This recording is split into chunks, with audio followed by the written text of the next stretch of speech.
à la personne, et parfois la personne réagit très mal parce qu'elle ne voit pas où est le problème, elle met ma parole en lumière, etc.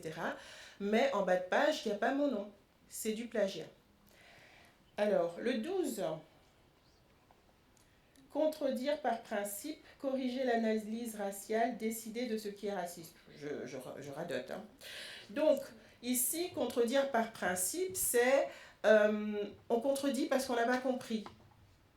Ou plutôt, je devrais dire, on contredit même lorsqu'on n'a pas compris.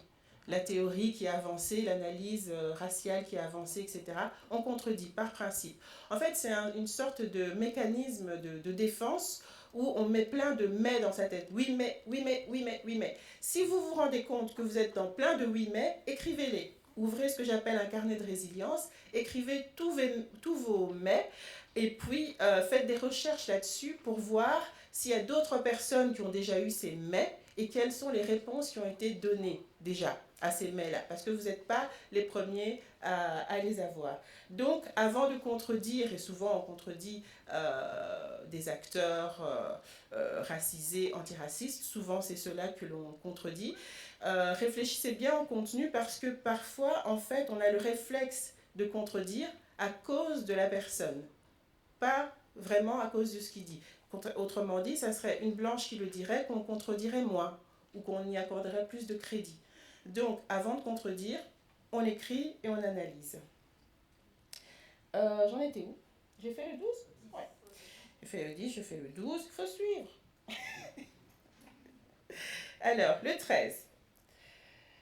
Dévaloriser, dénigrer, minorer, se moquer de la résilience et des théories, traiter de parano. Mais vous voyez du racisme partout, madame. Combien de fois je n'ai pas entendu cette phrase? Ou alors, on va dire, oui, mais les noirs, tout le temps noir, noir, noir, noir, noir, noir. Mais vous pouvez avoir des variations, vous pouvez dire afrodescendant aussi, parce qu'il y a des modes. C'est comme tout, il y a des modes. En ce moment, afrodescendant ou afrodescendante est à la mode. Hier, c'était subsaharien, avant-hier, c'était autre chose. Aujourd'hui, c'est afrodescendant et noir aussi. Et donc, quand on demande de varier, afrodescendant, que c'est affreux comme terme. Moi, je ne veux pas l'utiliser, c'est moche. D'accord. Afroféminisme, pourquoi? Oh non. Et puis en plus, on en plein la bouche, il y a trop de F. Non, moi, je préfère dire féministe tout court.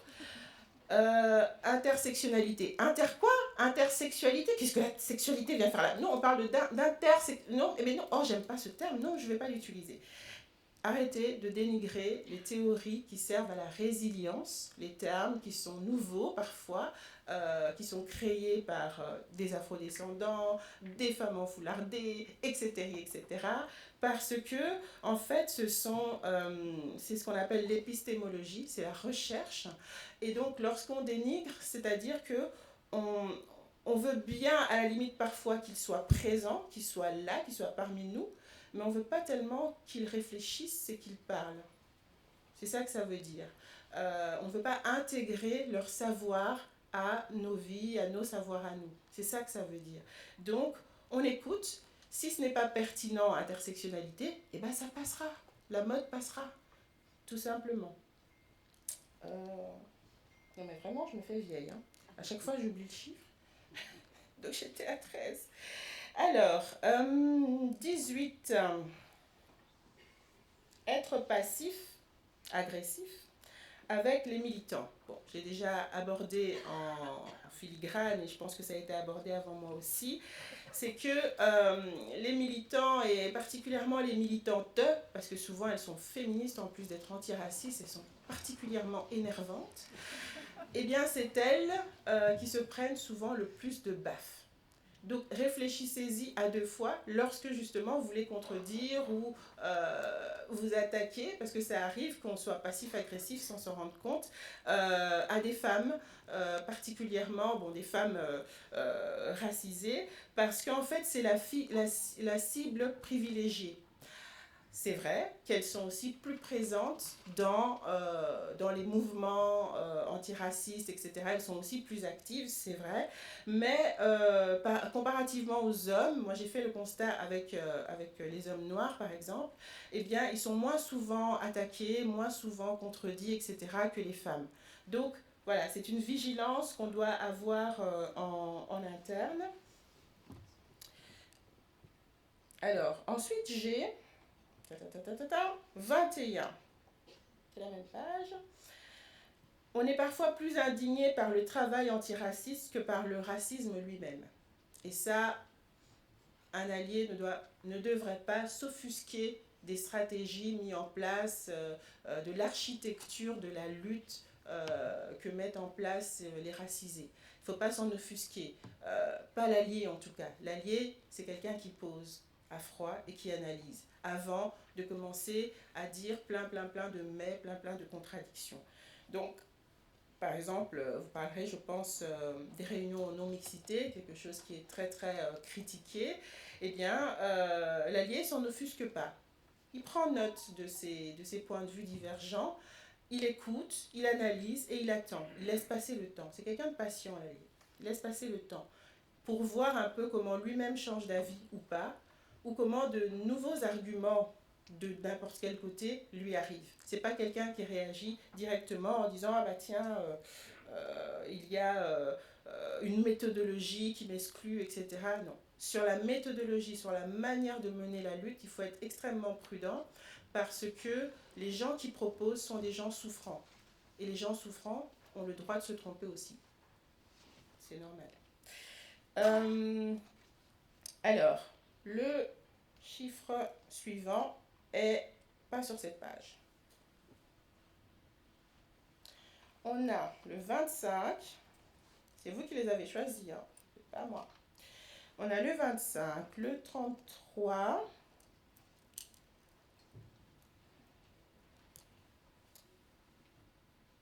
et j'ai pas fait le 19. Peut-être que c'était intéressant. Ça l'est. Attendre la faute, donc attendre au tournant. Ça, c'est ce qu'on appelle la menace du stéréotype. C'est par exemple, imaginons, vous m'invitez aujourd'hui et vous vous dites on va attendre la première faute de français pour se foutre de sa gueule. Ouais, ok. Vous dire ah bah elle est noire, elle parle pas bien français, elle vient d'Afrique. C'est caricatural. Mais c'est ça. Donc c'est déjà, moi quand j'arrive, je suis déjà dans une situation qui pourrait être inhabituelle. Il n'y a pas beaucoup de noirs dans la salle. Ça peut me mettre dans certaines situations. Il aurait pu avoir une majorité d'hommes, il aurait pu y avoir voilà, d'autres critères d'hégémonie ou de puissance. Et donc forcément, moi, ça me met dans une situation de stress. En plus, je passe devant, enfin, vous connaissez la suite. Si un allié ne peut pas se permettre dans une position de « je te mets au défi, je t'attends, j'attends la faute ». Comme au cirque, on attend que l'acrobate tombe. C'est pas une attitude, une position qu'un allié devrait avoir. Évidemment, vous allez me dire, oui, mais on s'en fiche, ça se voit pas. Ça se sent. On est des êtres humains, on le sent. Et puis, bon, il y en a qui réagissent aussi. Hein. Je me souviens à un autre endroit où je travaillais, et je dirais pas où, et j'avais toujours des cheveux, je me mettais des cheveux de blanc sur la tête pour paraître plus lisse, pour paraître plus blanche. Et puis un jour, bah, j'ai pas eu le temps, ce week-end-là, et j'arrive avec ma touffe à la Michael Jackson. Et donc, comme à mon habitude, j'arrive après les 2 points à l'ordre du jour qui m'énervent, mais particulièrement. Et donc, j'arrive comme une fleur avec d'autres collègues qui aiment bien aussi arriver au 3e point à l'ordre du jour. Et tout le monde se retourne. Éclat de rire général. Et je vois une partie des femmes qui s'énervent sur les autres qui rigolent, parce qu'en fait, ils rigolaient de mes cheveux. Ils me trouvaient ridicule. Il y en a même un qui a dit tu vas récurer les toilettes après, parce que... Vous avez compris. Alors, où en étais-je? C'était lequel déjà? Ah oui, voilà. Donc on m'attendait au tournant. On attendait le jour où je ferais un peu moins l'imitation de la blanche avec mes cheveux lisses pour me tomber dessus. Alors, cette fois-ci, on passe vraiment à la page suivante et on est au 25. Mais maîtrise des stéréotypes. Ah voilà, oui, ça c'est vraiment très important. C'est un exercice que je vous conseille de faire à la maison ou en équipe. Vous citez une origine et, ou un critère de discrimination et vous sortez tous les stéréotypes et préjugés que vous connaissez, que vous avez déjà entendus ou que vous avez vous en fait. Et vous les mettez bien sur papier. Vous essayez après de les classer par catégorie. Donc, je vous donne un exemple. Voilà. Ça, c'est un exemple. On a, avec Nicolas Rousseau, mon collègue de l'époque à BIPAX, on en a cité quelques-uns et puis on les a classés. Et ça, c'est quelque chose que vous devez vous évertuer à connaître presque par cœur, presque sur les bouts des doigts. On les connaît déjà intuitivement, mais voilà, c'est bien de l'expliciter. Alors, on va faire l'exercice très rapidement. Citez-moi des stéréotypes, préjugés, peu importe, que vous connaissez sur les Asiatiques. Allez, allez, on a 5 secondes. Travailleur. Pardon? Travailleur. Travailleur. Mangeur de riz. Souriant. Pardon? Souriant. Ils se ressemblent tous. Souriant. Souriant. Ah ouais, je l'avais pas celui-là, tu vois? Oui, surtout à la grande place. Oui. Pardon? Geek, oui, oui, oui, oui. Ok, stéréotypes et préjugés que vous avez sur les Noirs. Oui, c'est facile ça, madame, on l'a évoqué. Vous avez triché là. Il y a du plagiat, madame, il y a du plagiat. Ensuite? Bon danseur. Bon vivant. Retardataire. Beaucoup d'enfants. Pardon? Retardataire. Lotard? Retardataire. Il y a plagiat sur plagiat. Oui, madame. Ensuite?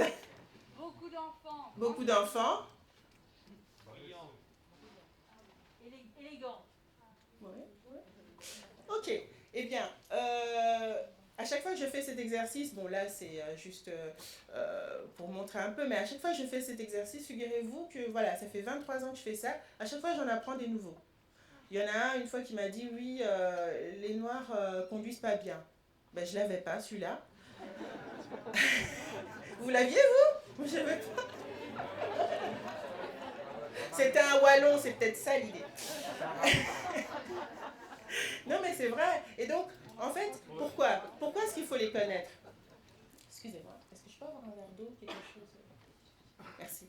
Pourquoi est-ce qu'il faut les connaître? C'est tout simplement parce que lorsque un collègue fait une mauvaise blague ou quelque chose, vous ne savez pas où est la limite, est-ce que c'est raciste ou c'est pas, ou ça ne l'est pas. L'une des choses qui va vous aider, c'est de connaître sur les bouts des doigts les stéréotypes et préjugés. Parce que vous pourrez dire, ah, ok, voilà sur quoi tu as appuyé, voilà c'est un stéréotype ou un préjugé qui existe déjà, etc. Donc toutes les blagues que tu peux faire autour de ça, il y a de fortes chances qu'elles soient racistes. Donc c'est beaucoup plus simple et vous réagissez plus vite. Moi, ça m'a beaucoup aidé parce que je faisais de l'analyse de publicité. Et donc, au début, merci beaucoup.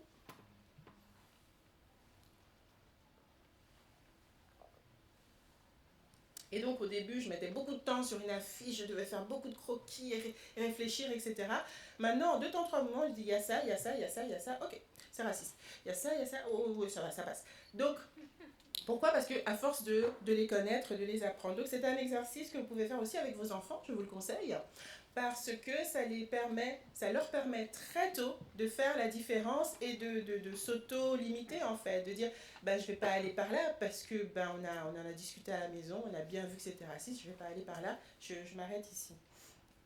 Alors, j'ai fait le 25, maintenant je vais au 33. Hop, hop, hop. Vous êtes méchante, vous, finalement. Alors, attribuer les inégalités à tout sauf au racisme. Mais oui, mais non, il n'a pas fait les bonnes études. Mais non, il est un peu paresseux. Oui, mais regarde, il est beaucoup trop grand, il est beaucoup trop ceci. C'est tout. C'est la classe, c'est parce que c'est une femme, ça peut être ça. C'est ceci, sauf le racisme. Ça peut être intersectionnel, ça peut être plusieurs choses en même temps. Mais une chose est sûre, c'est que un allié doit partir du principe que c'est d'abord raciste, doit partir du principe, entre parenthèses, parce que c'est pas la question aujourd'hui, que c'est d'abord misogyne, jusqu'à preuve du contraire. Vous devez faire le chemin inverse. Alors, désolé pour ceux de la 3e page, on n'a plus le temps. Quelques livres que je conseille encore.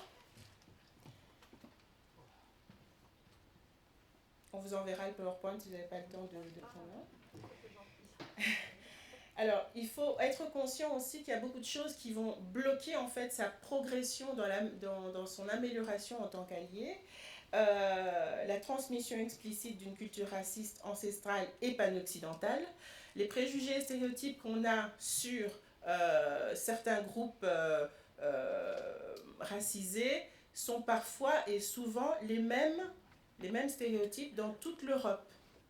Donc c'est une histoire commune en fait, c'est pas juste la Belgique, la France, non, c'est une histoire commune et c'est une culture dans laquelle nous baignons tellement tous qu'on ne voit plus les choses avec clarté. Le refus de perdre son confort et les privilèges blancs que l'on feint de ne pas voir, bon, certains ne les voient vraiment pas, mais ça aussi c'est un exercice que vous pouvez faire, c'est commencer à noter vos privilèges par rapport à une personne noire. Au début, vous n'en trouverez vraiment pas. Alors là, je vous conseille YouTube et d'écouter